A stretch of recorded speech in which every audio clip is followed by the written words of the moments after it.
This news update is brought to you by... Got kids? Then you need video on demand from Flow, with hours of entertaining shows and movies for boys and girls of all ages. There's always something to watch. Simply press the VOD button on your Flow remote. This is how we do TV. This is how we Flow. This is the Barbados Today afternoon news update for Friday, February 19. Thank you for joining us. I am Mary Claire Williams. The National Union of Public Workers is scheduled to meet with airport workers this afternoon to update them on management's actions and decide on the way forward. The meeting follows a decision by airport management yesterday to refer a pay dispute with the union to the Chief Labour Officer, Vincent Burnett. The NUPW has been pressing the airport to pay what it says is an outstanding salary increase owed to the workers. The airport maintains that the 3.5% increase was taken off the table following a meeting with Prime Minister Frendel Stewart. In other news, 4 people are now homeless after a fire struck in Brittons Hill this morning. The blaze occurred at Reese Road number 3 and it destroyed 2 houses and caused extensive damage to a third. 2 of the houses were unoccupied at the time. Fire officials and the police are still on the scene. It may be some time before residents of Bosco Bell and neighboring districts have an adequate supply of water. The acting general manager of the Barbados Water Authority, Dr. John Mwanza, made the disclosure last night at a town hall meeting at Edna Nichols Center. He explained that the ongoing drought has led to a thinning of the freshwater layer that sits on salt water. As a result of this development, the BWA has been forced to close the well at St. Joseph Hospital, Ashton Hall, which supplies the northern communities. He also disclosed that other wells on the west coast at Carlton, St. James, the Wim, St. Peter and Trents are also showing rising salinity levels. Nearly 3 months after the much-touted integrated transport system was officially launched, residents of St. John's say they still have no clear indication from government as to when the promised new service will arrive. Director of Transport at the Transport Authority, Alex Linton, has confirmed that they're encountering several challenges, and the Martins Bay St. John leg of the integration never got off the ground. Unfortunately, St. John has some serious challenges, as I said. We're actually looking to try to see what we can do in that location. I'm actually had some discussion with the political representative for that area, and some ideas have been put forward, but we still have to take a more serious look and see what we really can do to try to improve down there underneath this project level or under other initiatives to improve public transport. But for right now, St. John is on a hold. But Linton says there is some good news on the 2 routes currently in operation, Edie Village in Christchurch and Sturgis St. Thomas. We've actually increased the number of units on the Sturgis route, and we've made some readjustments on the Edie Village route.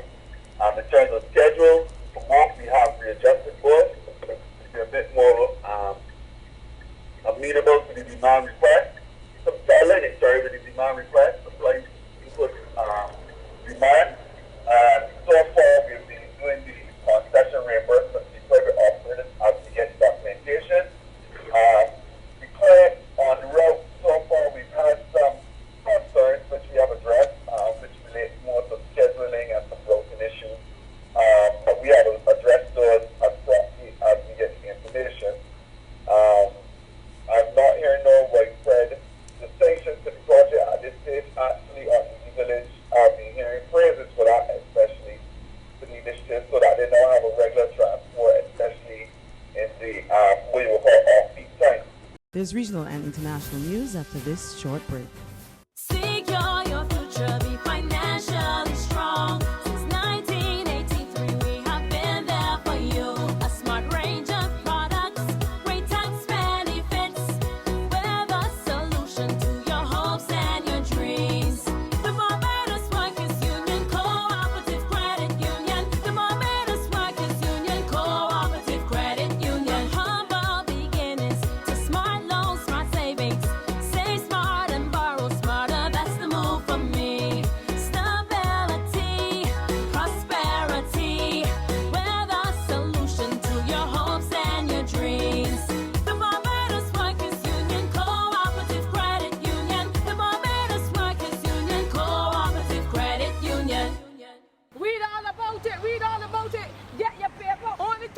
fine. Let's get your paper. You again with that stale news from yesterday? I got the Barbados Today app on my phone, and I just get my news for free. What do she? Barbados Today. News you can trust. Well, it may be the month of love, but it is also the month of Agra Fest. It is here, Agra Fest 2016 at Queen's Park on February 26th through 28th, highlighting the theme, Grow, Sell, Eat, We Beat. A humongous amount of attractions and activities for everybody. So don't Dixie doodle your physiog. I, Brother Daddy, will be there, along with my sheep, Dolly, Dootsy, and Dan. So come, let me celebrate the very best of agriculture in the Caribbean. In news from the region, residents of Tobago are resorting to truck-borne water as a result of the ongoing drought, and hoteliers in particular say they have been counting the costs. We get more in this report from TV6 News. President of the Hotel and Tourism Association, Chris James, says he has received calls from several hoteliers across the island complaining of a shortage in their water supply. This shortage has resulted in many guests cancelling reservations. James says, though WASA is working at rectifying the problem, he is now raising questions about the wells the authority boasted about in previous years, which could assist the island in times of drought. Meantime, WASA says it's working hard to fix the problem and return regular water supply to the affected areas. In a release on Thursday, WASA said the water situation is a major concern and is actively engaging the attention of management. It said the water supply of segments of Tobago is currently being impacted by significantly reduced production at several of WASA's water treatment facilities on the island, in keeping with the recommendations of the Water Resource Agency within WASA. On the international scene, the UK Prime Minister David Cameron is reporting some progress at the EU summit, but he says there is still no agreement. Cameron is hoping to reach a deal by the end of the two-day talks later today so that he can proceed with plans for a referendum in the UK in June. We get the details in this report from the BBC. It's likely to be a huge day for him and for Britain, the beginning of a very big choice. But as David Cameron arrived at the summit, negotiations went on. Well, I was here till 5 o'clock this morning working through this, and we've made some progress, but there's still no deal. And as I've said, I'd only do a deal if we get what Britain needs. So we're going to get back in there, we're going to do some more work, and I'll do everything I can. David Cameron wants to leave here with a deal that looks credible, that he can sell to voters with conviction in the EU referendum. But talks here stretched through last night. In the early hours, the man leading negotiations said there were hurdles to clear. For now, I can only say that we have made some progress, but a lot still remains to be done. While we see the UK proposals through our national lens, officials and reporters from other EU countries see it all quite differently. And EU leaders are here defending their interests, fighting their corner. That's why there are still contentious issues to hammer out. In particular, David Cameron's plans to peg child benefit to the cost of living in the country in which a child lives. There's a question mark too over how long the curb to tax credit should be allowed to last. Then there's the issue of how EU financial rules apply to countries like Britain that don't have the euro. France is concerned the UK is asking for an unfair advantage. And David Cameron also wants some of these changes to be written into the European Union's treaties. And finally, 25 people were injured and more than 100 houses were destroyed by mudslides in Peru.